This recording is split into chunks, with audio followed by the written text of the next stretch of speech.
Bonjour mes amis, que Dieu vous bénisse tous, que sa parole, que son esprit vienne pénétrer dans votre pensée, dans votre intellect, dans votre esprit, que la parole du Très-Haut vienne combiner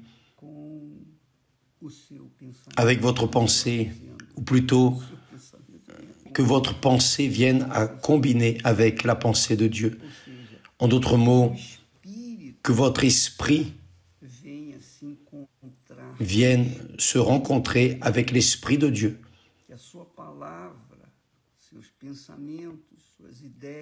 Que vos paroles, vos pensées, vos idées, vos projets, vos rêves viennent s'adapter, s'encadrer dans la parole de Dieu, qu'est le Saint-Esprit, pour qu'alors vous ayez une vie de qualité.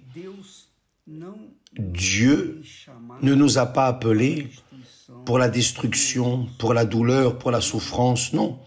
Il ne nous a pas appelés pour que nous venions souffrir. Il nous a appelés pour donner une vie de qualité.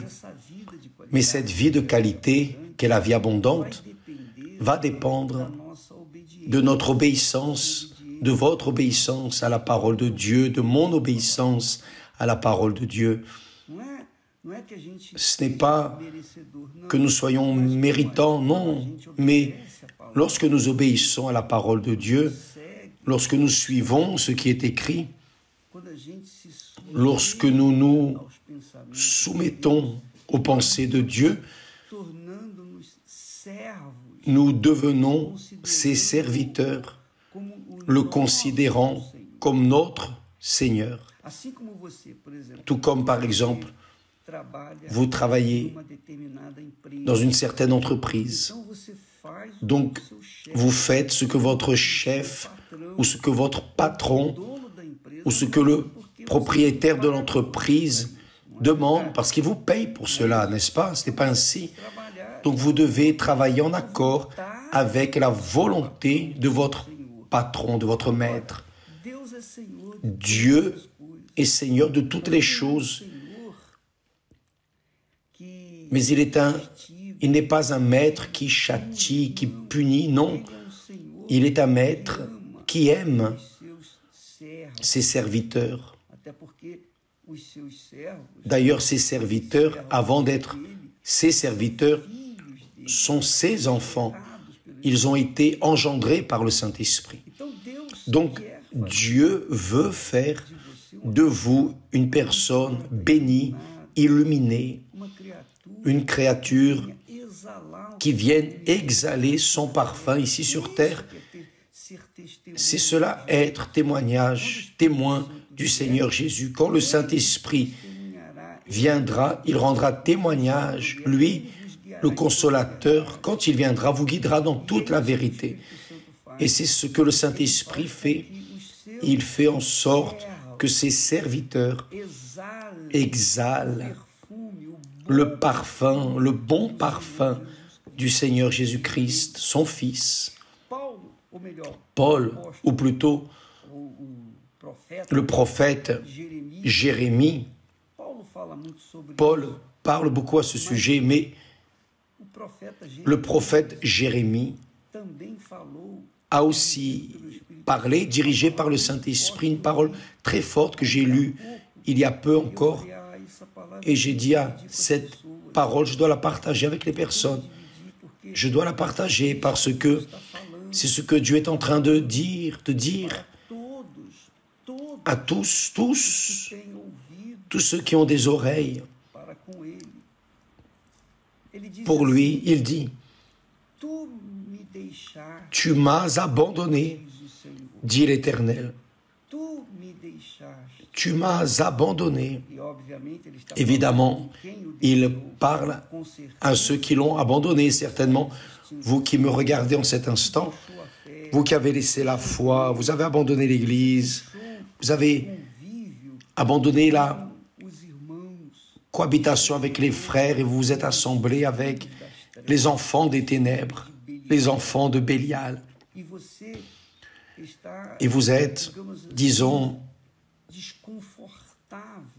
inconfortable dans votre vie, que cela soit à la maison, au travail, à l'école, quel que soit l'endroit où vous êtes, vous vous sentez inconfortable parce que vous avez abandonné, vous avez laissé le Seigneur.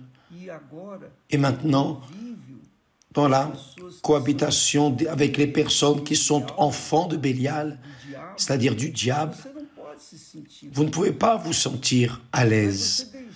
Et vous avez abandonné votre Église, vous avez abandonné le peuple de Dieu, vous vous êtes lassé, pour une raison ou une autre, vous vous êtes lassé et vous avez laissé le Seigneur. Voyez bien, tu m'as abandonné, dit l'Éternel.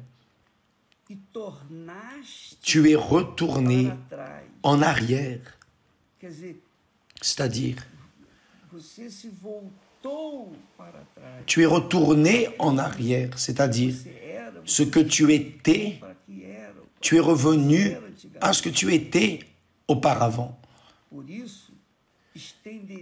Mais j'étends ma main sur toi. Voyez Dieu parlant. Mais j'étends ma main sur toi et je te détruis. Voyez. Et je te détruis. Il n'est pas en train de dire je te détruis maintenant. Non, je te détruis.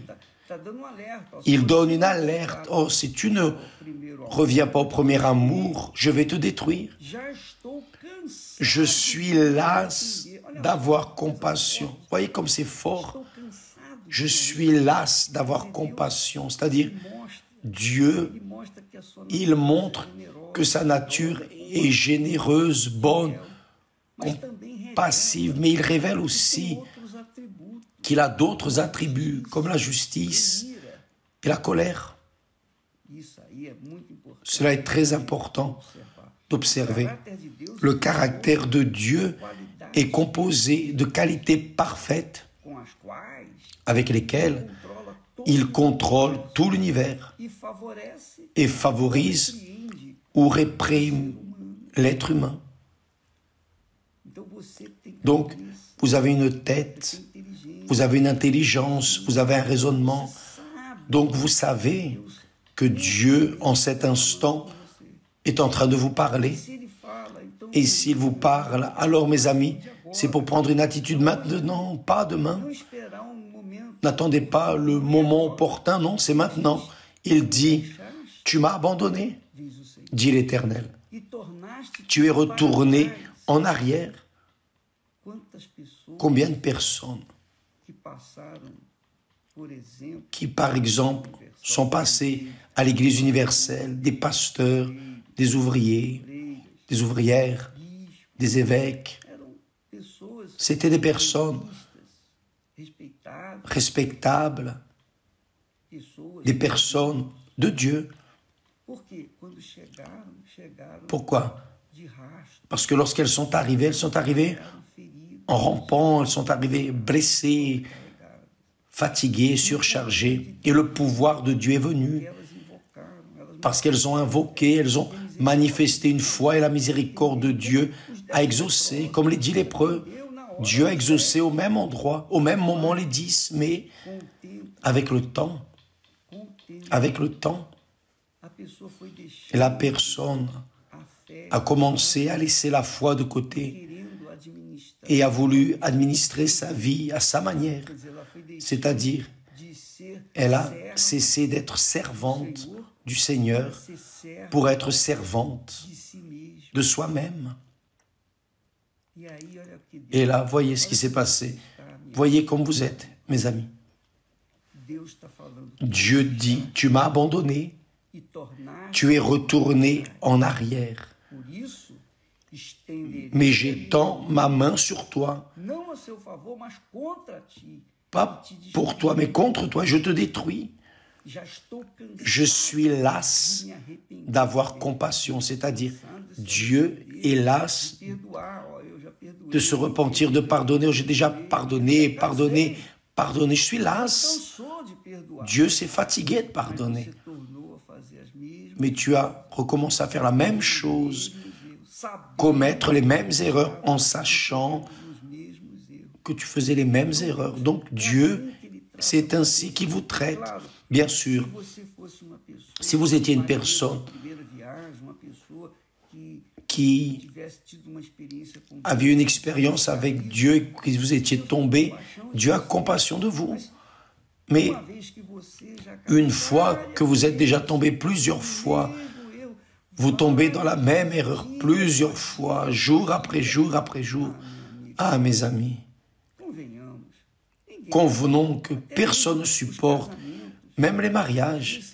Parfois, il y a tellement de disputes, parfois, il trahit l'épouse ou elle le trahit et il pardonne, elle pardonne, mais arrive un moment où c'est fini. On n'arrive plus à vivre avec une situation pareille. Dieu aussi montre ici sa nature que malgré sa patience infinie, il est juste. Il n'accepte pas ce genre de va-viens, va-viens, va-viens. C'est pour cela qu'il dit, tu m'as abandonné, dit l'Éternel. Tu es retourné en arrière. Tu es retourné à la boue, mais j'étends ma main sur toi et je te détruis. Je suis las d'avoir compassion. Bien sûr que Dieu parle ici à Juda, au peuple de Juda, au peuple d'Israël, son peuple. Mais cela vous sert à vous, à moi, à tous ceux qui croient. La parole de Dieu est la parole de Dieu. L'Ancien, le Nouveau Testament, c'est la parole de Dieu, c'est la même chose. Maintenant, qui a du bon sens doit convenir que Dieu ne va pas traiter avec une patience permanente, éternelle, ceux qui sont tombés, qui l'ont abandonné et qui sont revenus en arrière, revenus dans la boue. Non, donc vous pouvez abandonner les dernières œuvres et revenir au premier amour. Jésus parle de cela à l'église d'Éphèse. Mais ce que j'ai contre toi, c'est que tu as abandonné ton premier amour, c'est-à-dire à Israël, à Juda. Dieu a donné cette parole à l'église d'aujourd'hui. Ceux qui ont laissé le premier amour, il le dit, tu as abandonné ton premier amour. Repens-toi et pratique tes premières œuvres, sinon je viendrai à toi et j'ôterai ton chandelier. J'ôterai, c'est ce qu'il parle ici aussi à Judas. Mais j'étends ma main sur toi et je te détruis, je suis las d'avoir compassion. N'oubliez pas cela, mes amis. Pensez, s'il vous plaît. Je vais laisser sur Instagram les textes sacrés, aussi bien pour ceux qui sont comme Judas, qui ont abandonné l'Éternel, comme ceux qui sont à l'église, dans l'église du Seigneur Jésus, qui disent « Je suis chrétien, je crois en Jésus, j'ai ma foi, bien que je sois sans église, mais je continue dans la foi. » Non. Si vous n'êtes plus dans l'église, cela veut dire que vous êtes en train de vous éloigner, parce que l'église n'a pas été créée par l'homme, mais par le Seigneur Jésus, d'accord? Donc, s'il vous plaît, suivez dans cette pensée et retournez immédiatement vers Dieu, parce que ne pensez pas que sa patience est pour toujours. Non, il a la patience, mais il arrive à un point où il donne un stop. Que Dieu vous bénisse tous et à demain au nom du Seigneur Jésus. Amen.